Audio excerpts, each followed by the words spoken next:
Saya sudah 18 tahun baca Bible.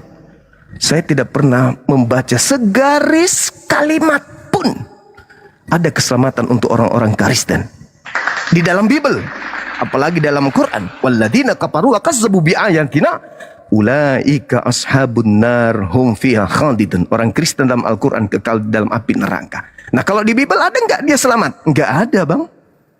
Nggak ada keselamatan di Kristen itu. Di Bible ya. Saya nggak ada temukan satu data pun tentang Kristen akan selamat. Malah yang memanggil Yesus Tuhan, bernubuat pakai nama Yesus, bermujizat pakai nama Yesus, mengusir setan pakai nama Yesus, itu diusir oleh Yesus sebagai pelaku kejahatan. Lagi-lagi neraka. Dan kemudian Yesus juga mengatakan bahwa waspadalah kepada penyesat. Penyesat itu lagi-lagi Yesus menyebutnya Kristen. Nah itu Pak Pendeta yang harus kemudian, ya bolehlah Anda mengatakan Yesus begini, Yesus begono, Yesusnya oke. Anda kan katakan dia Tuhan, jadi kalau dia mati hidup, mati hidup, mati hidup, itu tidak membuat saya jadi kagum. Karena ternyata dia Tuhan. Kalau dia manusia biasa, habis itu mati, lalu bangkit, lalu mati, lalu bangkit, nah itu baru luar biasa. Ini ya Tuhan, wajar lah. Dia mau melakukan apa saja, terserah dia. Nah itu Pak Pendeta yang saya hormati, mungkin ada data akurat, satu kalimat indah di Bible, perjanjian lama, perjanjian baru, yang mengukir kemudian keselamatan di Kristen penyembah Yesus ini. Di mana itu tertulis, Bang? Ini kesempatan, silakan.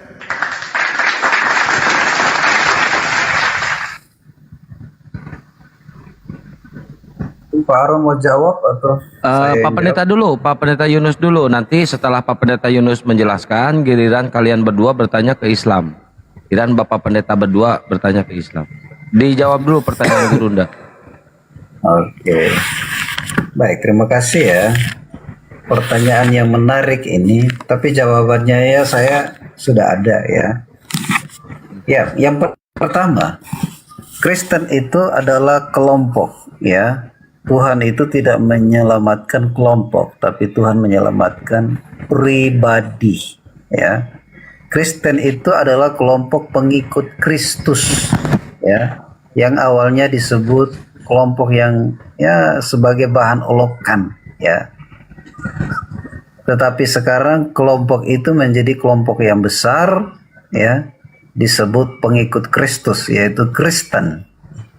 Nah, di dalam firman Tuhan, karena Tuhan ini punya rencana menyelamatkan pribadi, maka Yohanes 1 ayat 12, tetapi semua orang ya yang menerimanya diberi kuasa supaya menjadi anak-anak Allah, yaitu mereka yang percaya dalam namanya.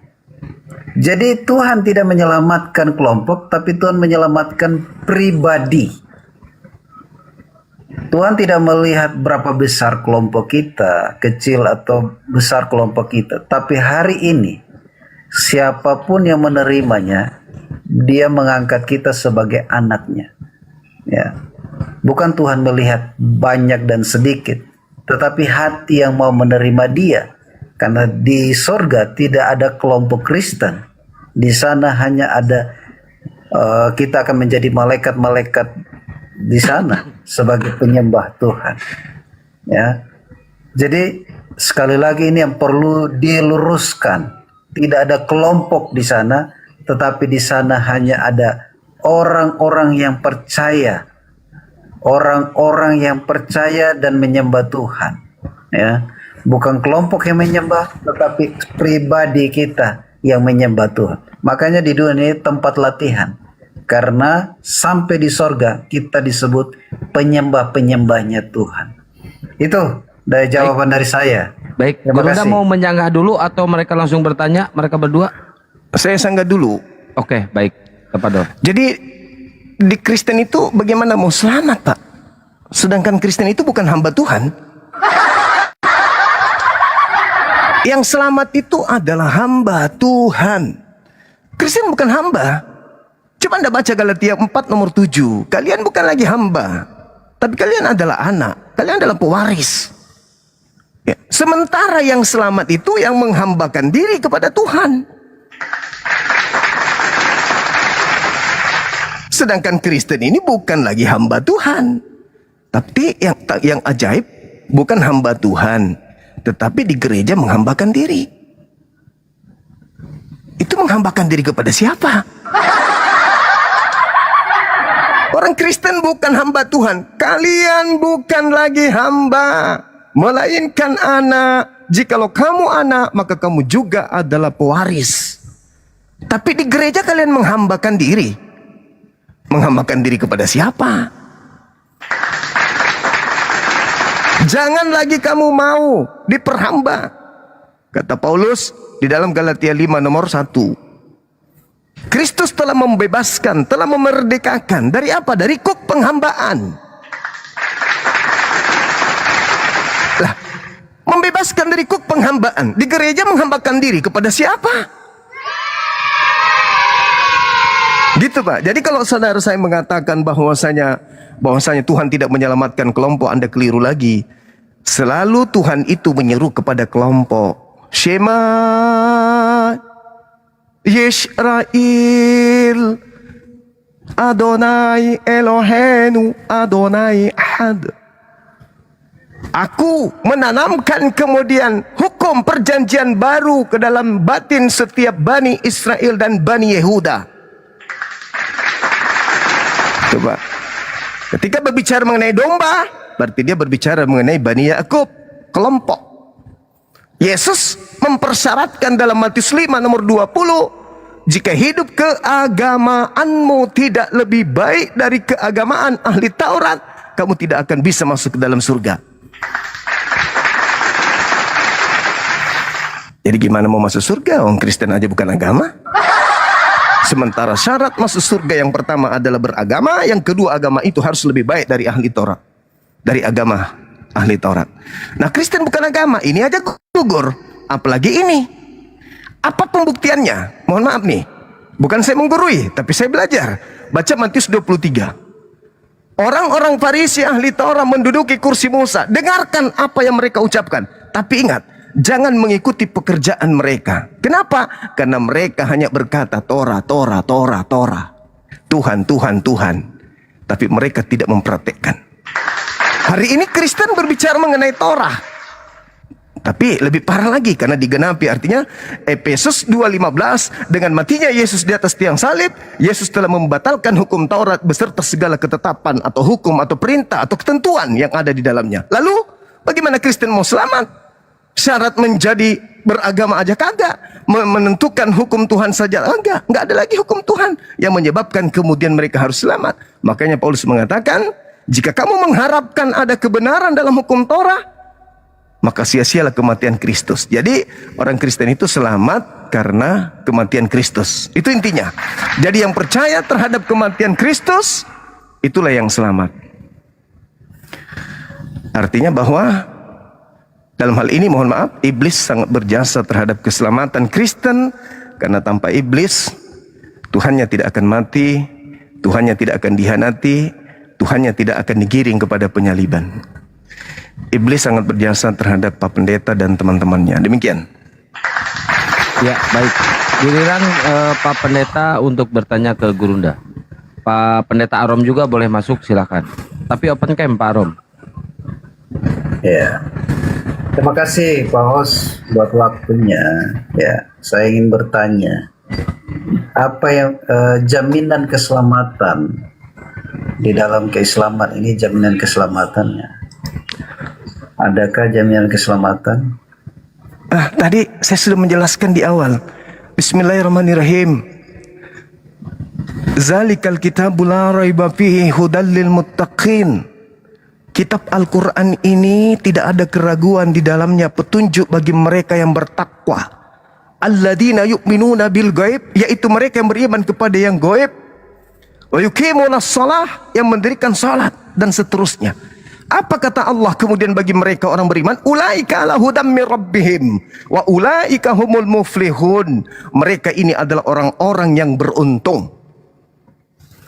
Orang-orang yang beruntung. Lalu kemudian dalil-dalil demi dalil dalam Al-Quranul Karim menjelaskan bahwasanya lahum ma yasha'unna inda rabbihim zalika huwal fadl kabir.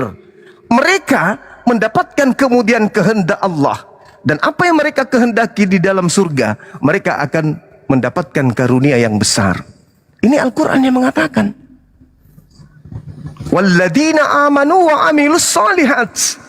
Orang-orang yang beriman dan beramal soleh fi raudatil jannah. Mereka ini adalah orang-orang yang kemudian berada hidup selama-lamanya kekal di taman-taman surga. Al-Quran itu bang, jaminan sangat jelas dalam Al-Quran. Jaminan. Bahkan kalau anda melihat di dalam Al-Quran surah Al-Mu'minun ayat 10 ayat 11 dikatakan mereka inilah orang-orang yang kemudian mewarisi surga Firdaus. Hum fiha khalidun. Mereka kekal kemudian di dalamnya. Di dalam Al-Quran, ammal ladina amanu wa amilus solihat falahum jannatul ma'wa. Jadi orang beriman yang mengerjakan amalan soleh, mereka akan mendapatkan surga sebagai tempat kediaman mereka, sebagai balasan yang telah mereka kerjakan ketika hidup di dunia. Al-Quranul Karim menjelaskan itu dalam surah As-Sajdah ayat 19. Jadi jaminannya sangat jelas.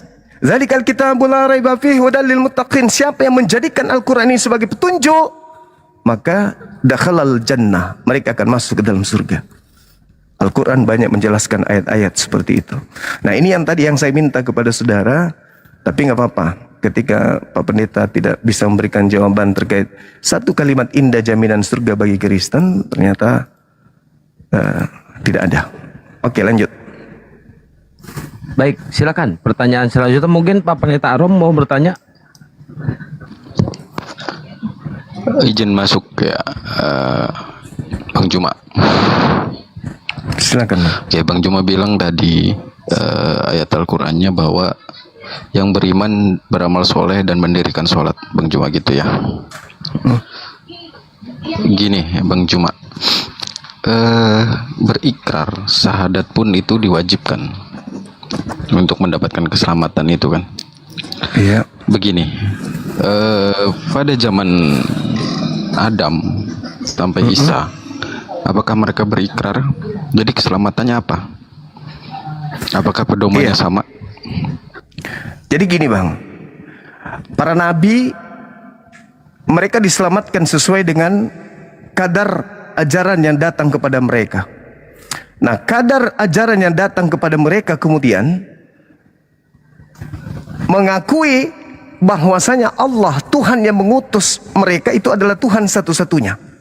Itulah keselamatan. Nabi Adam alaihissalam mengakui tiada Tuhan selain Allah dan mengakui dirinya adalah manusia pertama yang dicipta oleh Allah sebagai khalifah, sebagai pemimpin di atas muka bumi.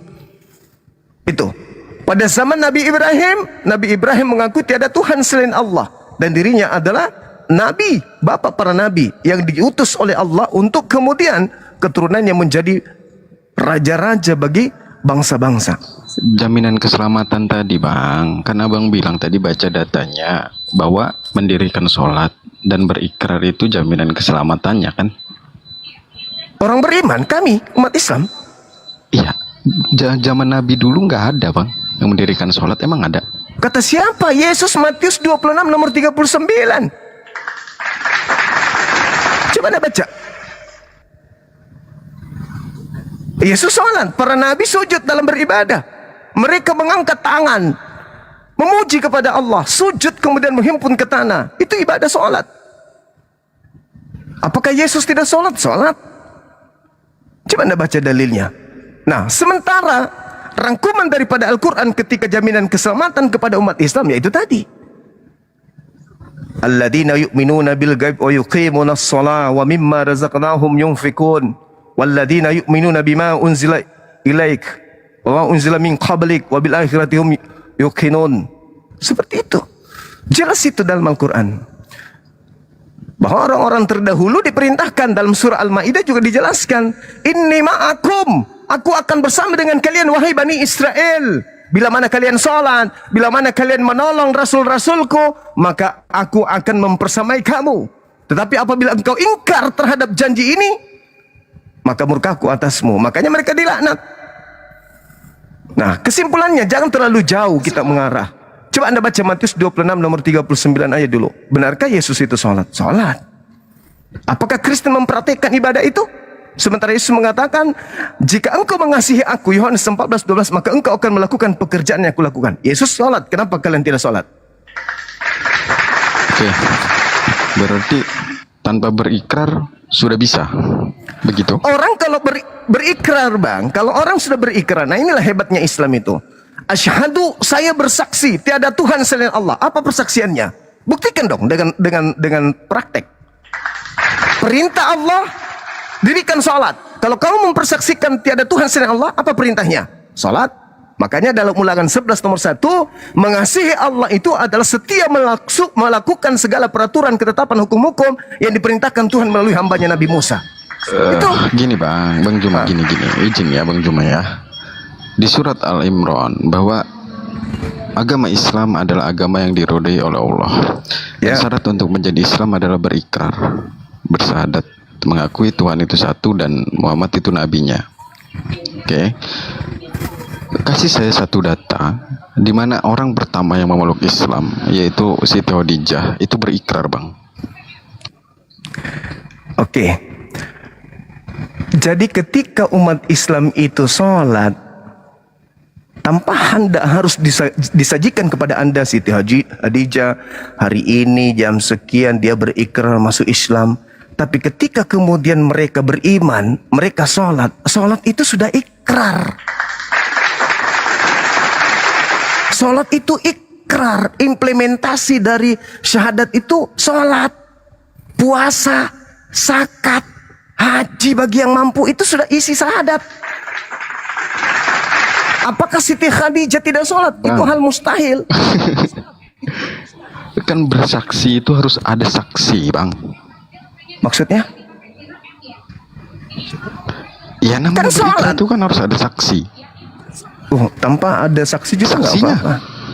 Saksi apa? Dia sholat. Oh, Siti gitu. Khadijah sholat. Wanita pertama yang sholat dengan Tanpa ada saksi. dengan Nabi Muhammad adalah Siti Khadijah. Iya, berikrarnya tanpa ada saksi pun bisa. Bisa. Kan hanya Allah yang saksi. Oke. Aku bersaksi tiada Tuhan selain Allah. Siapa yang harus jadi saksi? Allah. Bukan manusia yang jadi saksi. Makanya kami di Islam itu, Anda mau syahadat di TikTok, kami syahadatkan. Anda mau masuk kamar sendiri kemudian untuk bersyahadat dalam kamar, silakan. Itu sah.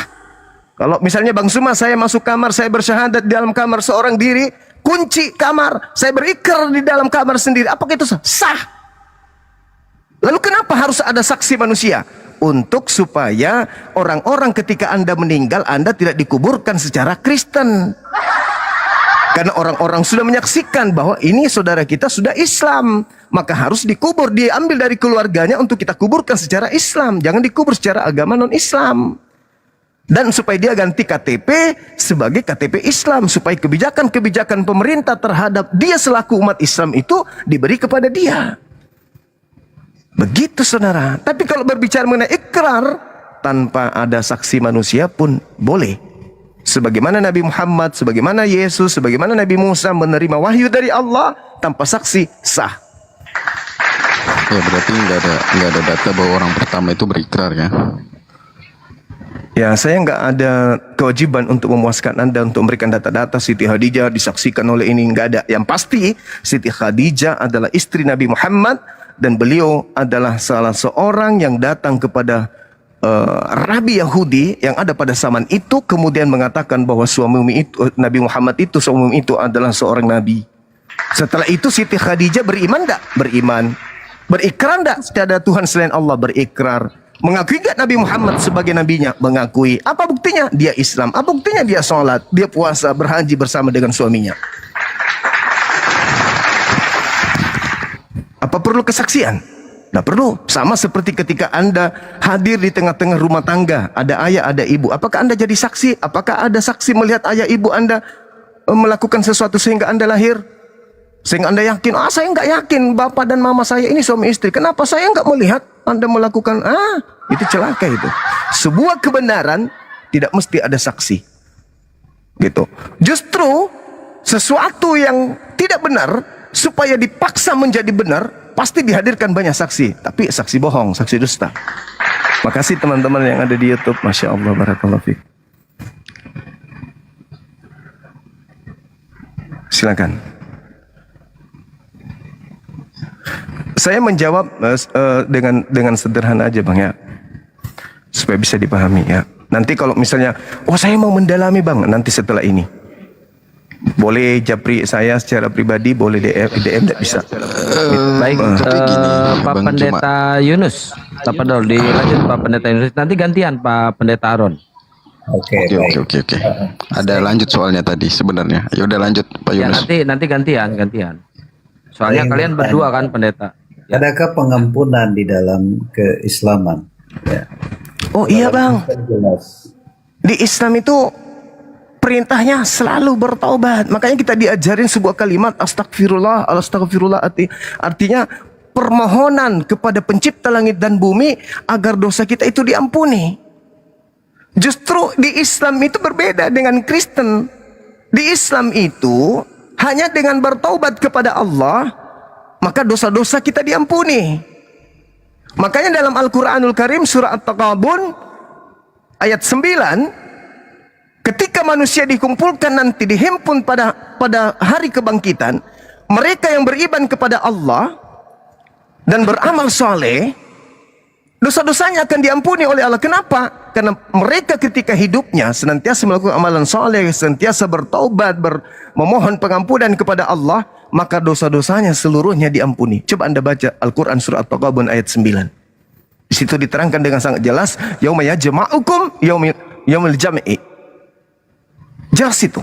Jadi pada hari penghimpunan umat Islam yang bawa dosa, tapi ketika hidupnya dia bertaubat, memohon ampun kepada Allah, maka Allah mengampuni segala dosa-dosanya. Makanya dikatakan dalam Al-Quran surah Ali Imran ayat 31. Mudah-mudahan saya tidak keliru. Qul in kuntum tuhibbunallaha fattabi'uni yuhibbukumullah wa yaghfir lakum dzunubakum wallahu ghafurur rahim. Jika engkau ingin dicintai oleh pencipta langit dan bumi, ingin dosa-dosamu diampuni oleh pencipta langit dan bumi, fattabi'uni, maka ikutlah dengan Nabi Muhammad. Maka dosa-dosamu akan diampuni dan engkau akan dicintai dan disayangi oleh pencipta langit dan bumi. Qul in kuntum tuhibbunallaha fattabi'uni yuhibbukumullah wa yaghfir lakum dzunubakum wallahu ghafurur rahim. Sekarang ada enggak di dalam kitab saudara dalil seperti itu?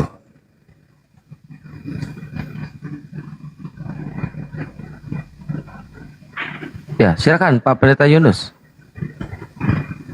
Ya, di Alkitab katakan di bawah kolong langit ini hanya ada satu nama yang dapat menghapus dosa. Ya, Matius 6. Di bawah kolong langit ini. Ya, jadi kalau kita bahkan yang menyelamatkan umatnya dari dosa, bahkan menyelamatkan manusia di bawah kolong langit hanya Yesus kata Alkitab. Ya, Kisah 4 ayat 12. Jadi ya saya mau bilang itu ucapan siapa Bang? Itu ucapan siapa? Ya ucapan Tuhan lewat firman-Nya. Yesus, ya Bapa, ampunilah mereka sebab mereka tidak tahu apa yang mereka kerjakan. Kontradiksi Bang. Aku tidak dapat berbuat apa-apa dari diriku sendiri. Kontradiksi lagi. Jadi ucapan Lukas itu enggak simetris dengan ucapan Yesus.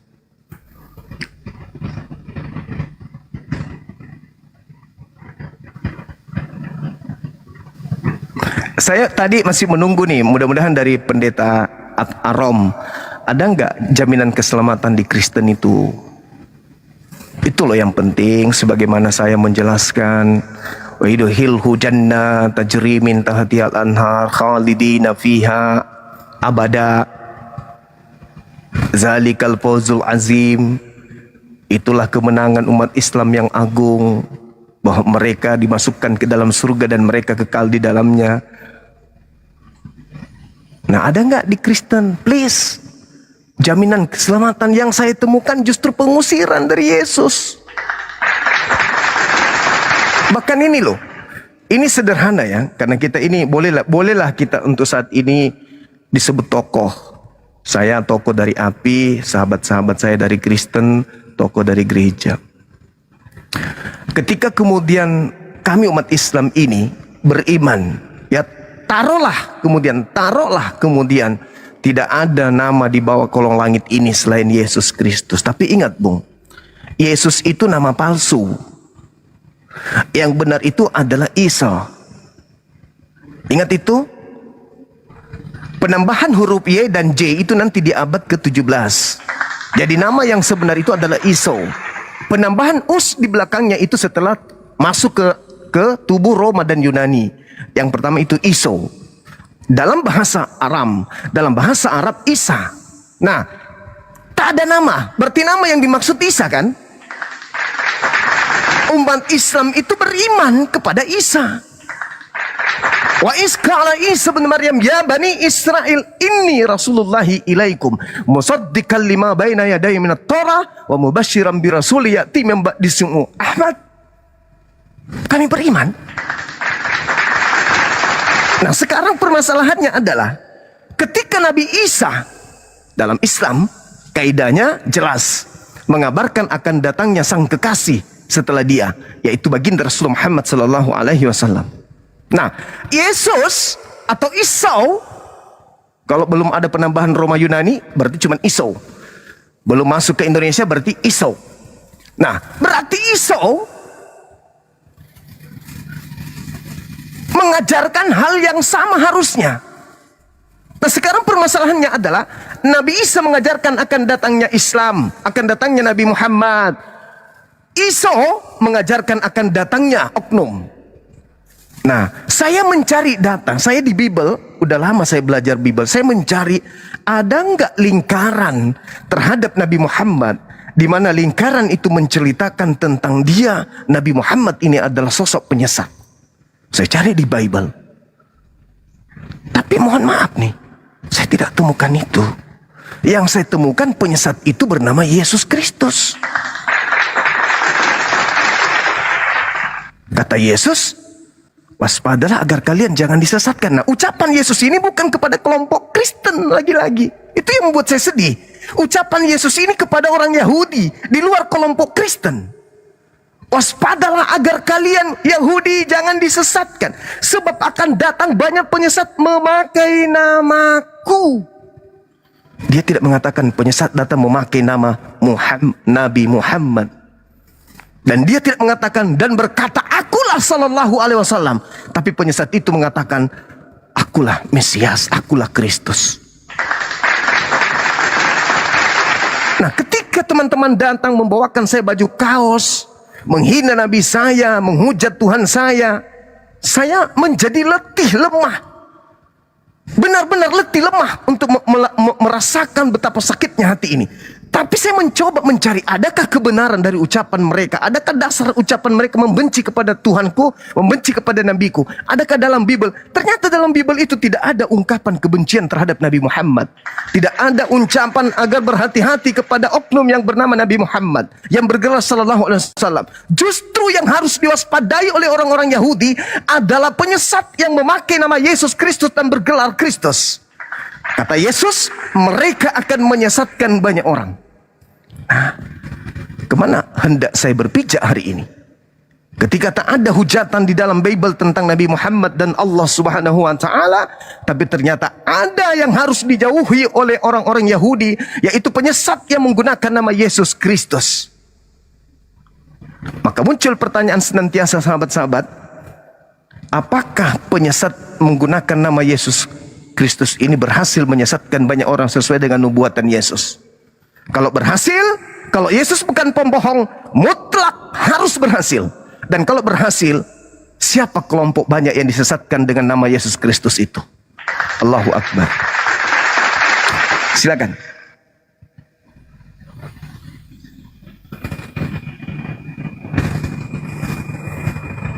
Silakan Pak Pendeta Yunus atau Pak Arom. Mau dijawab Pak Arom? Silakan Pak Arom.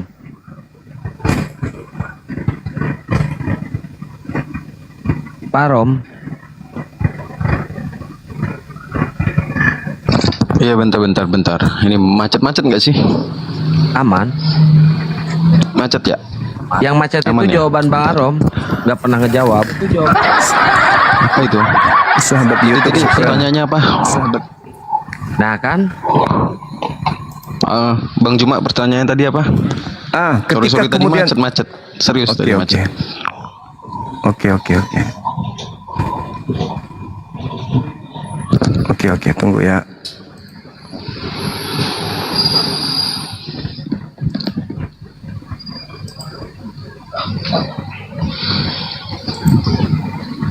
Pertanyaan saya, ketika Yesus mengatakan kepada Bani Israel agar waspada kepada penyesat, Matius 7 ya? Matius 7 ya? Matius 24, agar waspada kepada penyesat yang datang kepada muridnya dengan memakai nama Yesus Kristus. Penyesat ini akan menyesatkan banyak orang. Berhasil nggak nubuatan Yesus ini terjadi?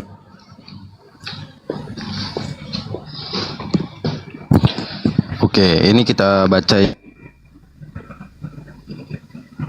ya Bang ya. Ya, silakan.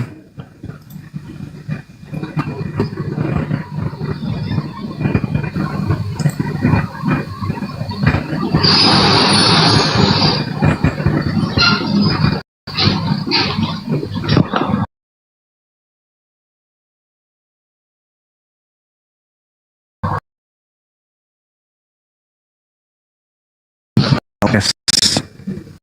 Berapa Bang, mau dibaca ayat berapa?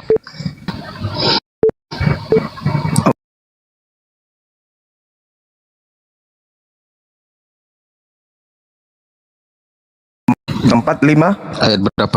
Kedengaran, cuma yang Bang Aromnya yang putus-putus.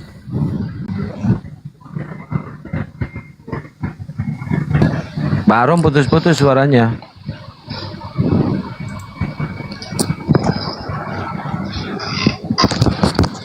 Ditutup aja dulu kameranya Pak Arom. Sinyalku jelek. Iya. Sinyalku jelek. Ya, ditutup dulu.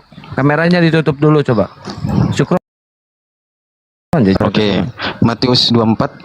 Ya, Matius 24 ayat berapa mau dibaca Bang? Kita baca dulu Bang. Matius 24, data 4 sampai data 5.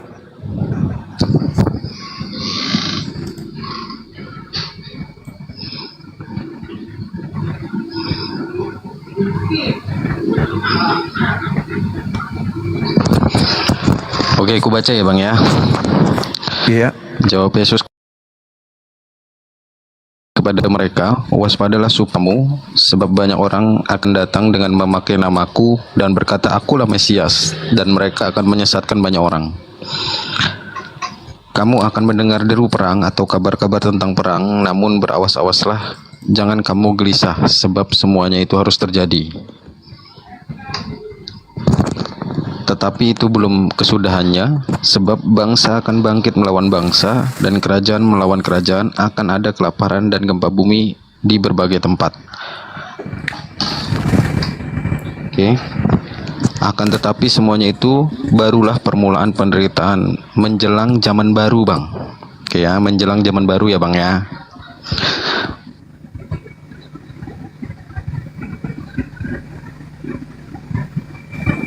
Iya. Bangsa oleh karena namaku. Oke.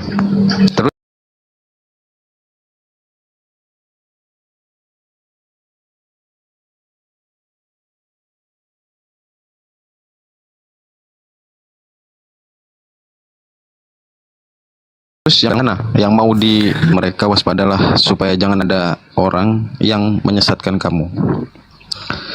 Ini kan mengajarkan para murid Bang untuk waspada karena banyak penyesat yang akan datang Bang. Oke.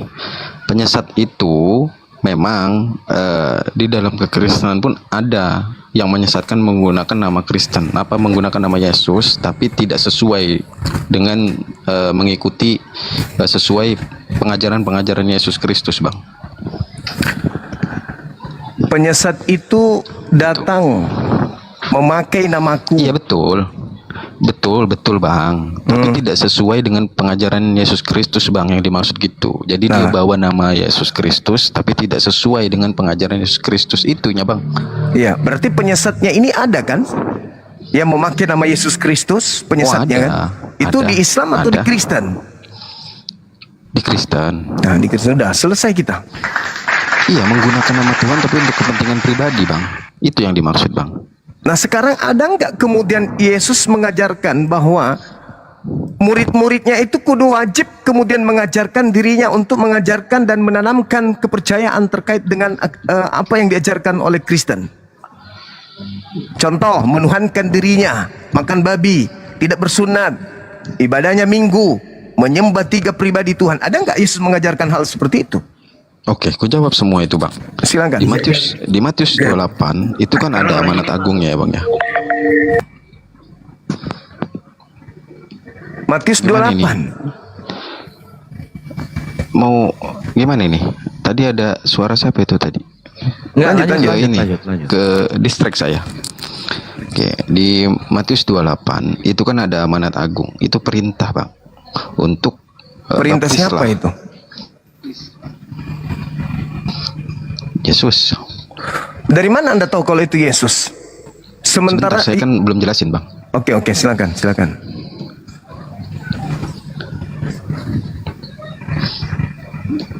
Ya. Gini ya Bang ya. Kalau perintah tentang menuhankan Yesus kan ada di Yohanes pun ada. Saya lupa datanya, nanti saya coba cek lagi. Ada 3 yang bersaksi di dalam surga, yaitu Bapa, Putra dan Roh Kudus. Ketiganya adalah satu. Itu Bang. Jadi memang satu 1 di Yohanes dalam 5 3 nomor pribadi. 7. Itu Bang. Untuk pengajarannya sendiri, ya itu kan udah jelas Bang, bahwa ada 3 pribadi, namun ketiganya itu adalah satu Bang. Jadi gini saudara, kan tadi Yesus mengatakan, waspadalah kepada penyesat yang datang kepadamu memakai namaku. Saya sebagai seorang muslim, saya katakan bahwa termasuk penulis Bible Anda itu penyesat. Karena menambah setiap Iya. Abang nggak mungkin lah mau bilang bukan penyesat, soalnya kan abang nggak di dalamnya. Mau gimana bilang? Ya kan bukan penyesatnya, lucu penyesat, Bang kalau itu Bang. kan penyesatnya datang memakai nama Yesus Kristus kan? Berarti siapapun di Kan tadi dalamnya, ya pasti saya itu. udah jelaskan Bang.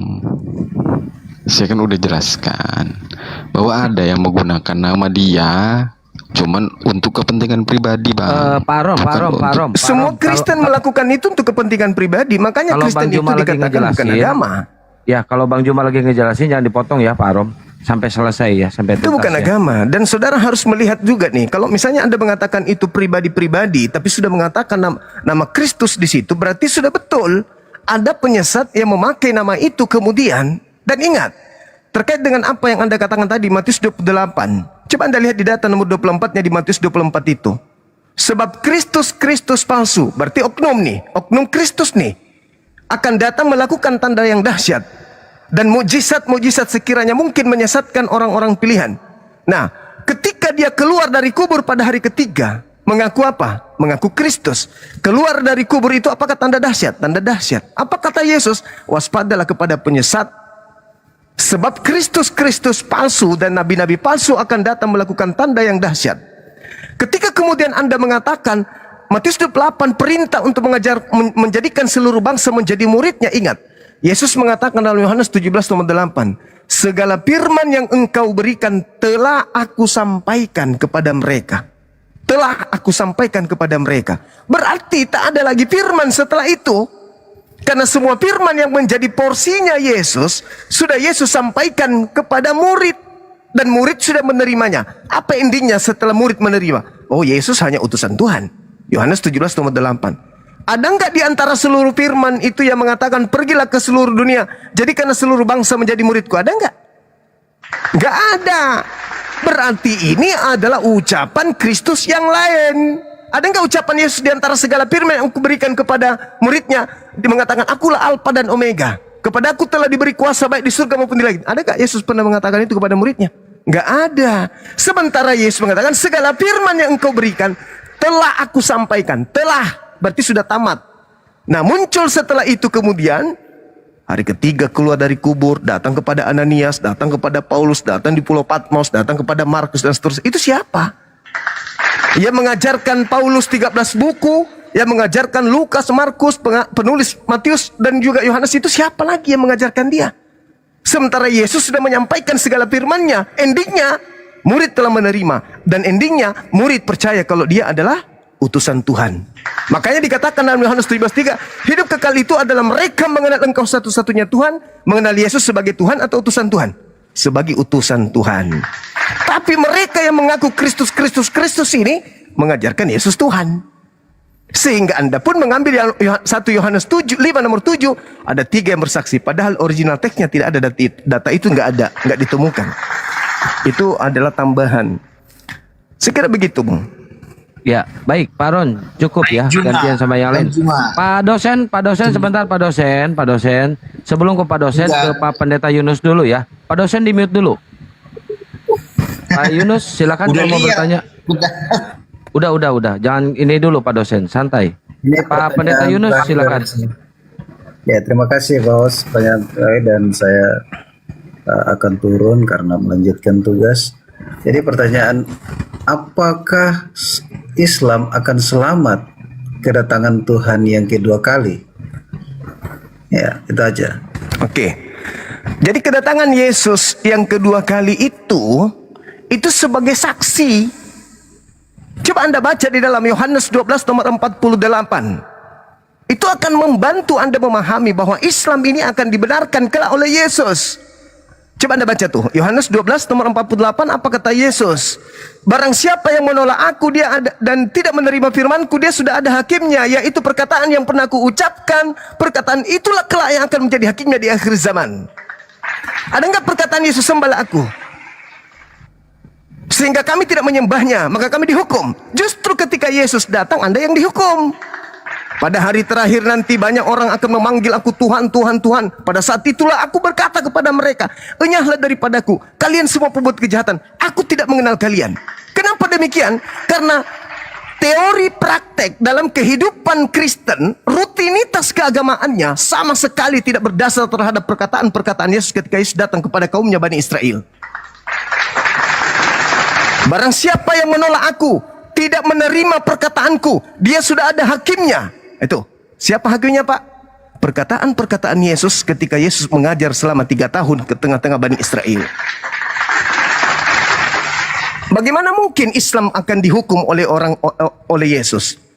Bang Suma, Kak dia, ya paman, kamu kenapa tidak menyembahku? Kenapa kau nggak ke gereja? Kenapa kau bersunat? Kenapa kau tidak makan babi? Pret! Mana ada yang kayak begitu?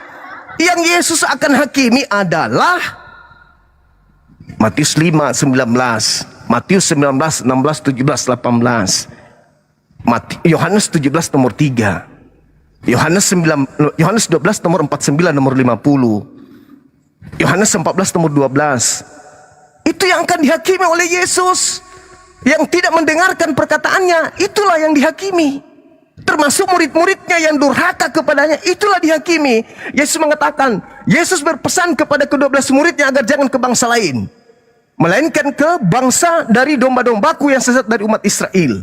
Ketika ada Yesus muridnya kemudian pergi ke Roma, mengajar orang-orang Roma untuk menjadi pengikut Yesus, dia sudah melanggar hukum yang Yesus terapkan kepada muridnya. Yesus mengatakan, aku diutus hanya kepada domba yang sesat dari umat Israel.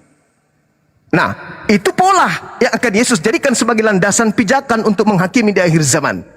Saya mau dipanggil, mau dihukum, pret.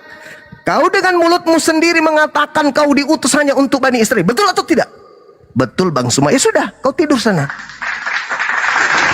Kau hukumi itu dia, yang di belakang kamu tuh, yang ngaku-ngaku murid loh, tapi ternyata mereka bukan Bani Israel. Apa hukuman bagi mereka? Udah Bang Suma, sudah ada Matius 7, 22, 23. Aku akan usir, aku tidak mengenal mereka kok. Meskipun maki namamu. Iya kan aku udah bilang, waspadalah kepada penyesat yang datang memaki namaku. Dan mereka ini semuanya memaki namaku, padahal saya tidak mengenal mereka. Itu realita, itu fakta, itu real. Itu fakta. Makasih sahabat Izi, barakallahu fiik. Ya. Petrus itu adalah murid Yesus ya Bang Juma ya. Kalau penderitaan Yesus itu bukan untuk orang Kristen, tapi menurut Petrus beda Bang Juma. Petrus 4 ayat 16.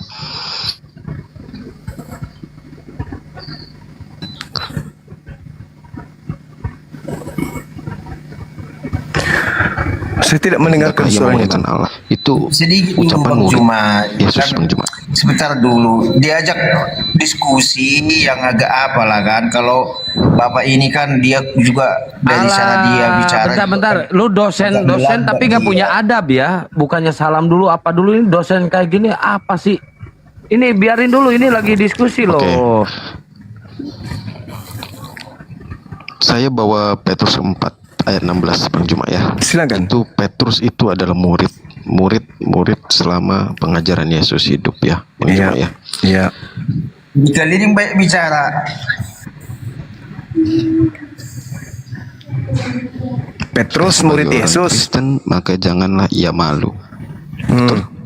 Betul. Itu menurut Dan hendaklah ia memuliakan Allah dalam nama Kristus itu. Itu di Petrus 4 itu menceritakan semua penderitaan, Bang Juma. Tolong tunjukkan Jadi saya memang bukti, Bang. Abangku, tolong Gini, tolong kasih saya bukti. bicara sedikit. Sabar dulu. Tolong kasih saya bukti Petrus mengakui bahwa itu tulisannya. Itu yang pertama. Yang kedua, Kasih ketika ada bagian pengakuan bicara. Petrus itu adalah tulisannya. Ini surat Petrus. Ya, Itu judulnya Petrus, surat Petrus. Judulnya surat Petrus. Yang menamainya siapa? Menamai surat itu Petrus itu siapa? Petrus di mana? Di mana Yang menamai Petrus itu? Itu yang pertama. Yang kedua, Bang, yang kedua ya. Coba Anda kemudian lihat bagaimana Yesus menerangkan bahwa Petrus, engkau akan menyangkal aku 3 kali. Bahkan Yesus di dalam Matius 12, Matius berapa itu? Matius 16. Ya, Matius 16. Yesus mengatakan Petrus itu iblis. Kemudian Matius 24 nomor 24, Yesus palsu menyesatkan Petrus. Kalau abang Yesus bawa palsu itu, kalau sekiranya Bang Juma bawa, Bang Juma bawa penyangkalan 3 kalinya Petrus,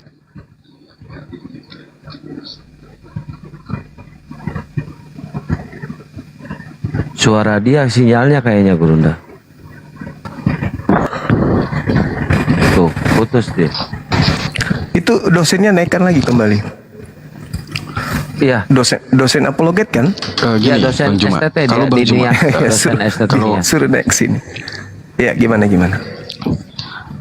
Kalau Bang Juma bawa data itu bahwa Yesus bilang Petrus akan menyangkal dia sebanyak 3 kali, berarti Bang Juma percaya itu omongan Yesus, dia menyangkal 3 kali. Di dalam kitab saudara tertulis seperti itu. Bang Juma percaya itu omongan Yesus. Saya tidak percaya kalau itu omongan Yesus, tapi itu tertulis di dalam kitab saudara. Dan narasinya Yesus Kalau Bang berkata, Juma percaya, sebelum ayam ya, bertokok, berarti kalau Bang Juma percaya Kan itu begitu. perkataan Yesus, berarti Bang Juma percaya penyaliban Yesus dong. Karena penyangkalan penyaliban itu pada itu saat ada penyaliban, terjadi. kan? Penyaliban itu terjadi Terjadi, memang. Terjadi penyaliban itu. Iya, penyangkalan itu pun ada. Penyangkalan itu pun ada Iya. terjadi. Bagaimana dia tidak menyangkal? Itu bukan Iya. Yesus.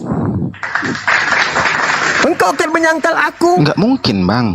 Kok nggak mungkin? Nggak begitu. Kok nggak mungkin? Kok begitu? Bang Enggak, Juma kok lari- nggak mungkin? Itu Kenapa kan- Anda mengatakan nggak mungkin? Loh, gini, Bang Juma, pada saat pengajaran yang keluar dari mulut Yesus bukan atas kehendak Yesus, melainkan kehendak Bapa di surga. Berarti Nah. kan firman dari Bapa. Nah, sekarang yang ada nggak diucapkan kehendak pada Bapa muridnya. agar dan itu ada nggak- pasti terjadi. Ada nggak kehendak Bapa agar orang benar dibunuh untuk menyelamatkan orang yang salah? Di mana tertulis? Hah? Ada nggak? Nggak ada, Bang. Nggak ada. Ya nggak ada. Sementara itu Nggak ada. melainkan kehendakmu lah yang terjadi. Kan begitu. Maka seorang malaikat turun dari langit memberikan kekuatan kepada Yesus. Lukas 22 nomor 4344. Kan gitu. Nah, kehendak Bapa yang terjadi. Makanya coba Anda baca di dalam Matius 16 nomor 23. Enyala iblis. Kenapa Petrus disebut enyala iblis? Karena Petrus berpikir Yesus akan disalib. Jadi orang yang berpikir Yesus disalib itu adalah iblis. Betapa dahsyatnya ucapan Yesus di situ. Coba Anda pelajari. Gak gitu bang, gak gitu. Coba Anda yang Gini, jelaskan. Bang, ya. Baca coba Matius Bang, 16 gini, Bang, itu. ya. Iya. Gini. Kalau abang bilang karena bukan Yesus yang disalib, makanya disangkal oleh Petrus. Nggak mungkin Petrus menceritakan penderitaan Yesus, bang, di surat Petrus. Itu nggak mungkin, Bang. Saya saya katakan Petrus kepada menyangkal itu karena bukan Yesus yang disalib. bicara sendiri dia soalnya. Saya lucu Anda ini ya. Kalau bilang Petrus yang menulis surat itu berarti Petrus sudah murtad. Itu dulu. Dan kalau Anda mengatakan Petrus itu yang menulis kitab Petrus, berarti nubuatan Yesus tergenapi. Apa itu? Yesus palsu berhasil menyesatkan murid pilihan, yaitu Petrus. Kan sudah dinubuatkan. Sebab Kristus palsu akan datang melakukan banyak tanda mujizat, tanda yang dahsyat dan mujizat sekiranya mungkin menyesatkan Petrus. Kan ada dalilnya. Jadi kalau misalnya benar Petrus yang menulis kitab Petrus, berarti betul Petrus benar-benar sudah murtad. Syukran. Itu dalil, Bang. Jadi tidak ada jalan untuk membenarkan ajaran yang menyeleweng dari ajaran Yesus. Titik. Hidup kekal itu adalah mereka mengenal Yesus Kristus sebagai apa? Utusan. Kalau ada murid yang mengajarkan Yesus Tuhan, berarti dia sudah murtad dari ajaran Yesus. Mengenal Yesus untuk selamat, kita mengenal dia sebagai apa? Untuk selamat. Utusan. Udah selesai. Iya. Terus? Utusan. Ketika dia di dunia, bang. Nah itu berarti ada embel-embelnya. Berarti mulut mengatakan utusan, tapi dia Tuhan. Berarti Anda penyesat. Lain di mulut, lain di praktik. Berarti ngomong begitu. Loh, iya dong. Kalau Anda mengatakan Yesus utusan Bang Suma, tapi di gereja dia menyembah Yesus, berarti Anda penyesat. Anda penipu berarti. Berarti Anda mempraktekkan Filipi 1 nomor 18. Terkait Yesus mau diberitakan dengan cara mengelabui. Gak ada yang nipu, bang. Tapi Anda menyembah Yesus. Ya karena memang hanya dalam nama Yesus untuk sampai kepada Bapa. Gak bisa, satu-satunya Tuhan. Mereka mengenal Engkau satu-satunya, gak boleh ada yang lain. Apakah Anda tidak bisa menyembah Tuhan yang diajarkan oleh Yesus tanpa menyembah Yesus? Cukup mendudukkan Yesus sebagai utusan Tuhan. Yesus, terima kasih. Engkau telah mengajarkan saya bagaimana cara saya menyembah kepada Tuhan kita. Nah itu, ini enggak. Yesus, aku sembah kau ya, biar kau sampaikan ke Bapa ya, bahwa aku menyembah dia dalam dirimu. Apa pula? Mana ceritanya? Gini ya bang. Peneng kono. Itu rep nendim lah, aku ngajel wedhus. Bang, ini kan kita santai ya bang ya, nggak ada mau menghujat. Santai banget. Ini parah ini. Tenang.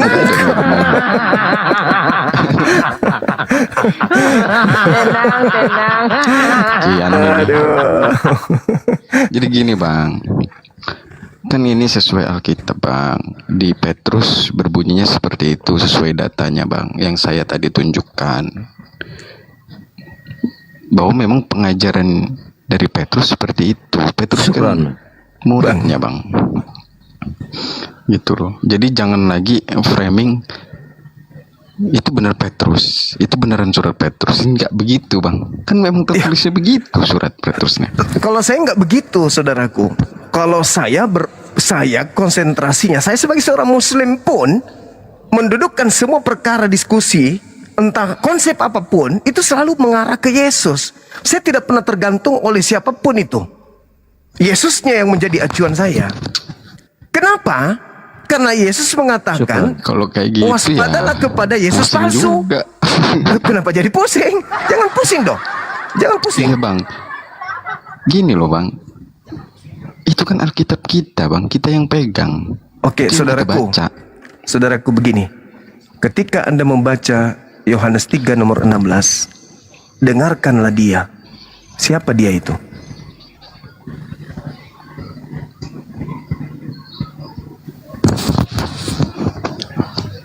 Petrus. Aduh, kok ada Nggak pelanggaran apa-apa, ya? aman, nggak apa-apa aman.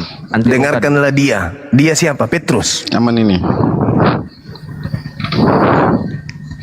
Lanjut. Iya, dengarkanlah dia. Apa datanya? Yohanes berapa? Yohanes 3 salah satunya. Bentar. Coba Yohanes 3 nomor 16. Barang siapa yang percaya kepada Yesus. Nah, sekarang percaya kepada Yesus itu atau percaya kepada Petrus? Yesus di situ bang. Nah, Yesus kan? Kenapa? Nah, berarti kita harus mendengarkan Yesus kan? Betul. Oke, kita harus percaya kepada Yesus. Matius 17 nomor 5, dengarkanlah dia. Dia siapa? Yesus. Intinya mau apa ini? Intinya mau Ya, kemana? yang bang? harus kita dengarkan itu Yesus. Yang harus kita percaya itu Yesus, bukan Petrus.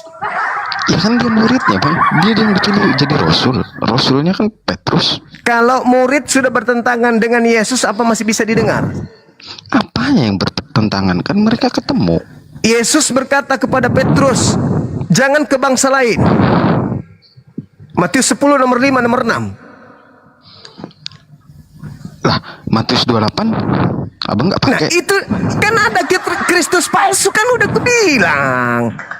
Waspadalah kepada Kristus palsu yang datang Bang. dengan tanda, membawa tanda yang dahsyat. Lah, Lawak. piye? Hah? Kristus palsu membawa tanda Kenapa yang balik lagi ke dahsyat. sana bang?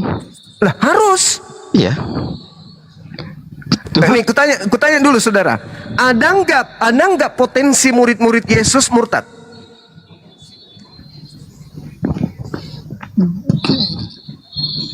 Ya dia tertulisnya memang Nah, akan menyesatkan orang pilihan juga. Nah, itu. Terus kenapa Anda Ya, cuman nggak kan- jadikan itu sebagai benang merah?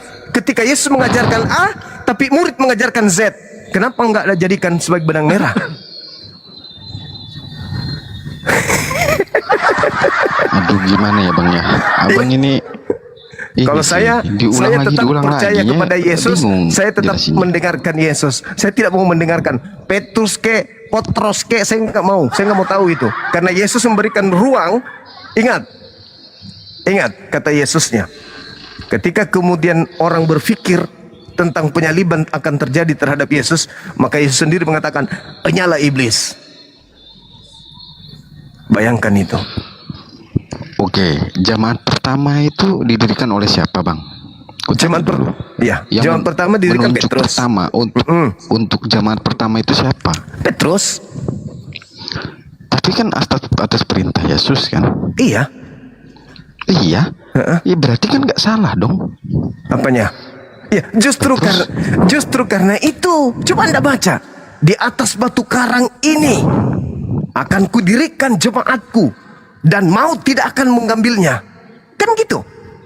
Berarti kalau begitu penulis Petrus bukan murid Yesus. Lah kok gitu? Lah. Sekarang begini. Aduh. Sekarang begini. Jemaat Yesus itu, apakah ada orang-orang yang tidak bersunat? Kan ada dua bang diutus. Petrus untuk bersunat, Paulus untuk tidak bersunat. Nah, itu pengakuan Paulus kan. Nah, sekarang surat yang Anda baca, yang Anda gunakan Petrus ini, ada nggak pengakuan Petrusnya sendiri bahwa dia adalah yang nulis? Ada nggak? Susah kalau abang minta begitu terus. Sebagaimana Aneh. Lukas mengakui dia yang nulis, Paulus mengakui dia yang nulis, penulis kitab Yohanes mengaku dia yang nulis, penulis kitab Matius juga demikian. Ada nggak Petrus mengaku dia yang nulis Petrus? Ayo. Ada nggak? Bang, masa ayat Alkitab mau dibuat kata pengantar sama yang nulis belum di tahu. belakangnya? Coba, Kan coba, lucu, coba, abang coba, ini. coba Anda Aneh. baca. Coba Anda baca surah-surah Paulus. Aneh abang. Ya, coba Anda baca surah-surah Paulus. Gak begitu loh konsepnya bang. Coba Anda baca, coba Anda baca Gak begitu, surah Paulus. gak begitu. Peratamaan. Jadi Bang, saudara, kalau ada kalau ada Petrus, yang kita kalau imani, yang tertulis itu bang. nggak boleh begitu, nggak bisa saudara. Begini. Yang tertulis begitu, tapi abang minta nyari-nyari siapa yang nulis, siapa yang lucunya Kalau bang. Gitu. Yesus memberikan legitimasi seperti Nabi Muhammad memberikan legitimasi kepada Quran. Khuzu al-Quran min arba'ah. Zalikal kitabu la raiba fi hudal lil muttaqin. Kalau ada jaminan dari Yesus kepada kitab yang Anda genggam sekarang, Anda boleh berbicara seperti itu. Itu kan kitab kami, Bang.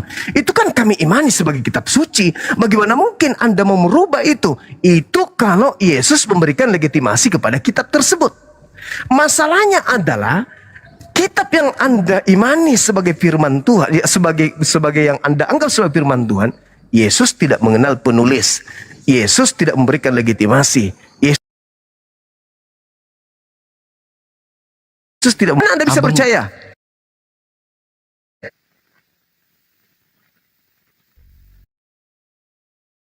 Enggak perintah Yesus kepada Petrus untuk menulis. Ya nggak tertulis, nggak ada. Ya nggak ada. Berarti apa dasar Anda mengatakan bahwa buku Petrus itu adalah kebenaran? Memang surat Paulus, ini Petrus kok. Ya, maksud saya, dari mana asalnya Anda mendapatkan kemudian data kredibel bahwa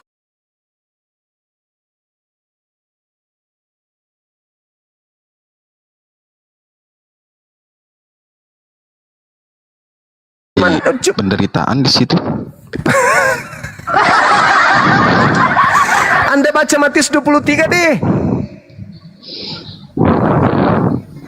Yang celaka ahli Taurat, yang celaka orang Farisi, yang celaka kemudian orang-orang Yahudi, bukan Yesus.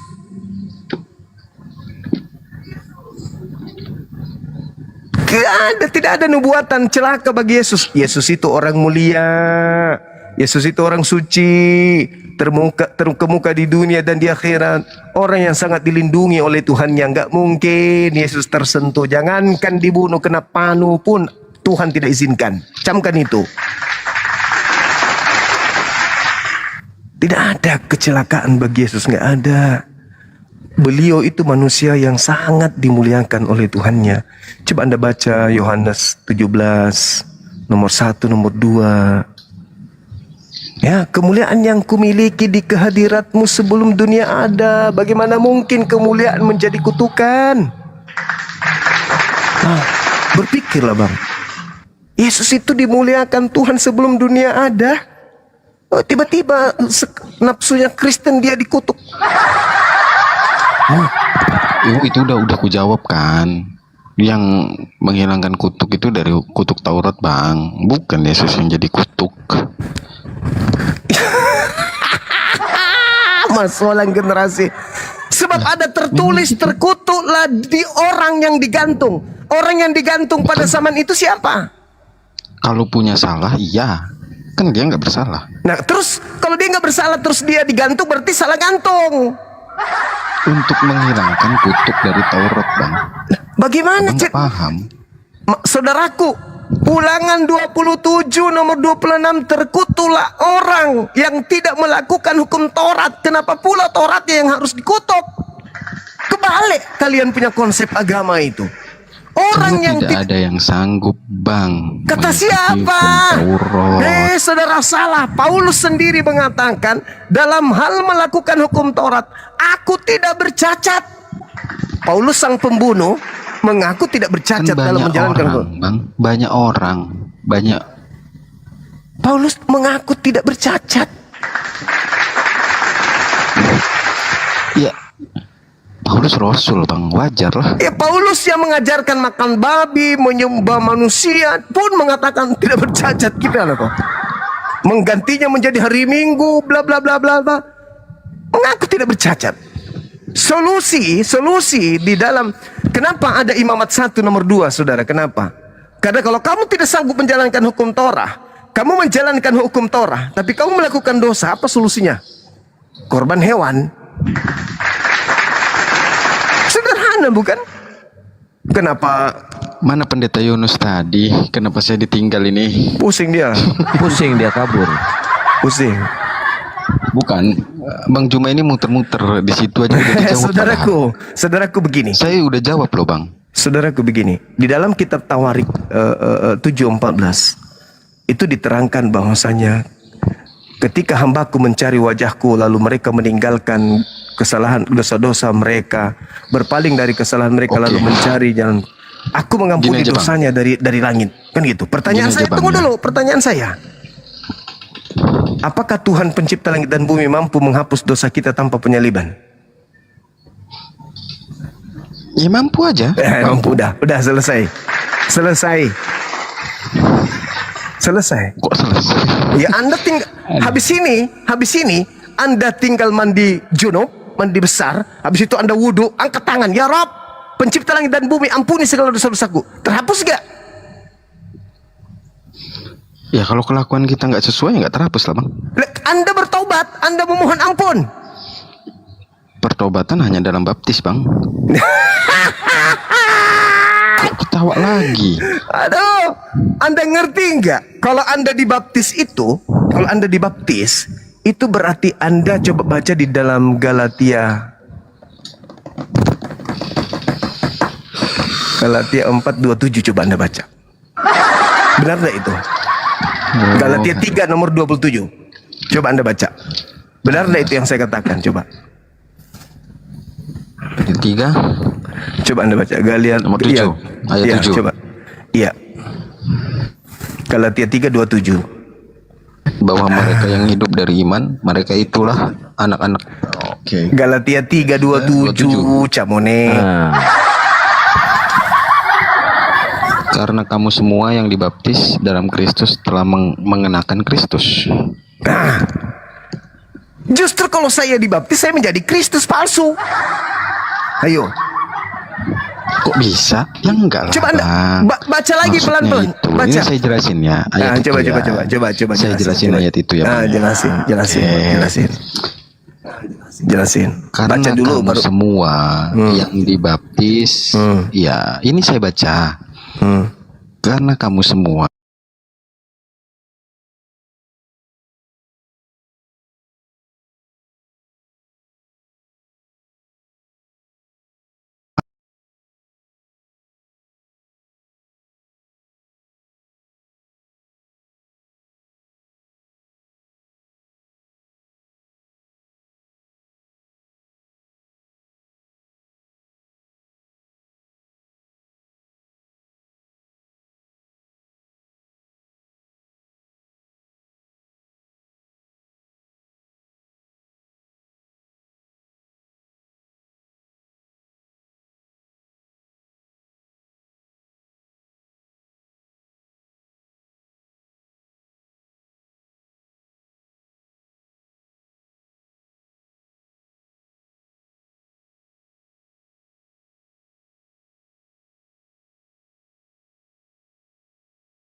di orang-orang yang memberkati Abraham.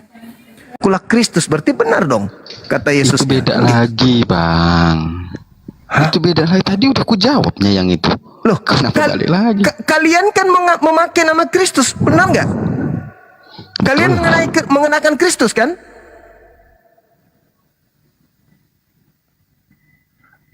Kalian mengenakan Kristus kan? Betul. Nah, waspadalah kepada penyesat yang datang kepadamu memakai namaku dan berkata, akulah Kristus. Mereka akan menyesatkan banyak orang. Betul?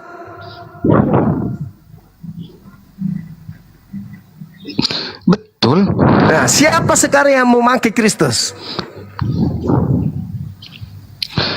Berapa miliar, Bang, orang Kristen ini, Bang, yang menggunakan nama Kristus? Itulah yang Yesus sebut. Mereka akan menyesatkan banyak orang. Itulah yang Yesus maksud. Kalian. Abang ini aneh, nggak ngerti, dikasih tahu kok malah kayak gitu ya. Saya tanya sama saudara, ada nggak 12 murid Yesus yang mengenakan Kristus? Ada nggak?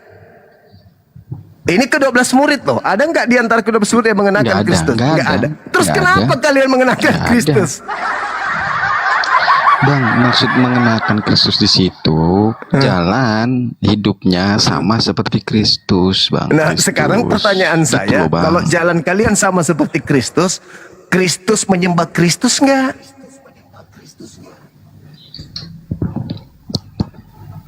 Kan tadi udah aku jawab di Yohanes tadi itu. 3 yang bersaksi di surga, ketiganya adalah satu, Iya, Bang. Yesus menyembah Yesus nggak? Ya enggak lah, pada saat pengajaran dia memperkenalkan Bapak.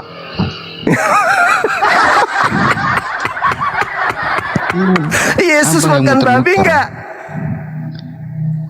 Ya karena dia mengikuti hukum Taurat kok.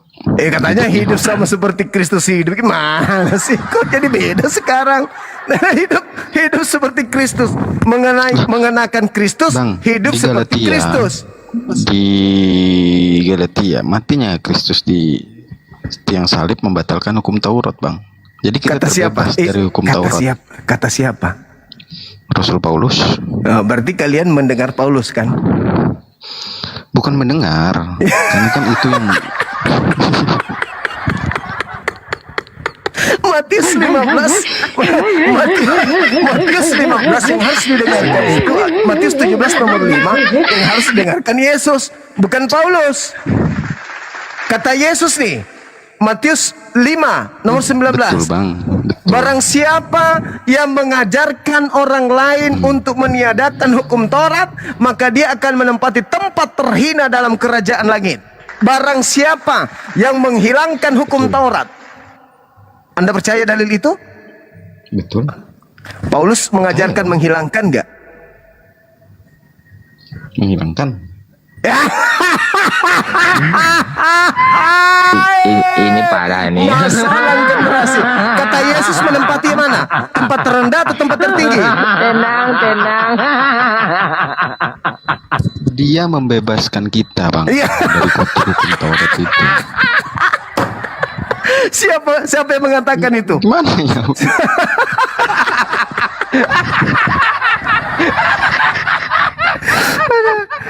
Marah.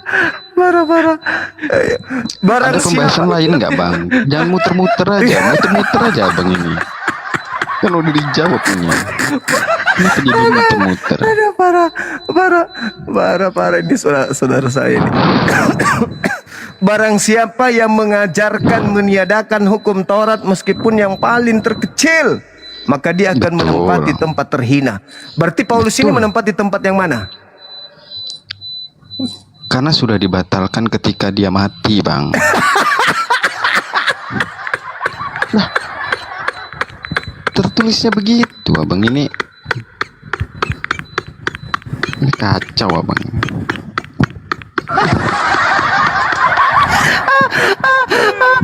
gua off cam ya. Astagfirullah. Astagfirullah. Iya. Lo mending off cam, muka lu udah makin aneh. Muka lu makin berantakan. Enggak. Makin berantakan itu muka lu. Biasa aja. Ya Allah ya. Biasa aja sebenarnya. Cuman kan Nangis.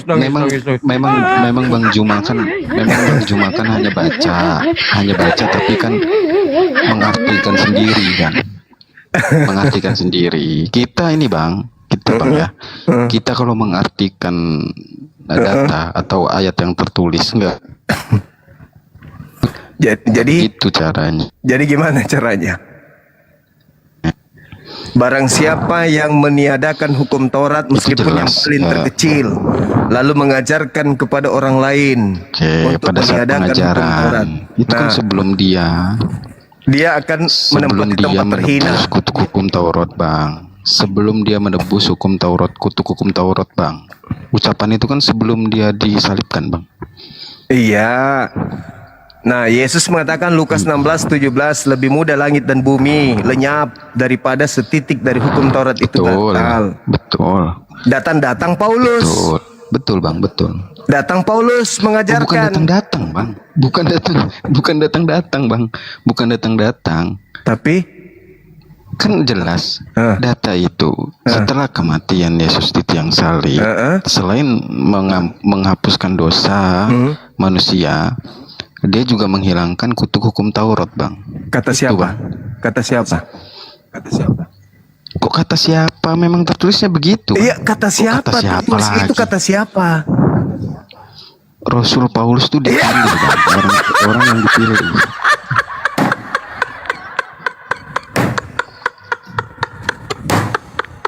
Ternyata Paulus.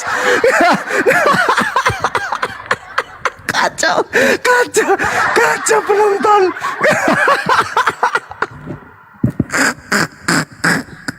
Jadi Yesus versus Paulus ini sekarang. Bukan. Memang dia dipilih, Bang. Dipilih. Pada saat Abang buka Wahyu. Astagfirullahaladzim, ya Allah ya Karim. Abang buka kitab Kisah Para Rasul. Kisah Para Rasul itu bercerita tentang bertemunya Paulus dengan Yesus, Bang. Itu cerita siapa yang susun? Tuh, Abang begitu terus pertanyaannya. Itu tertulis begitu.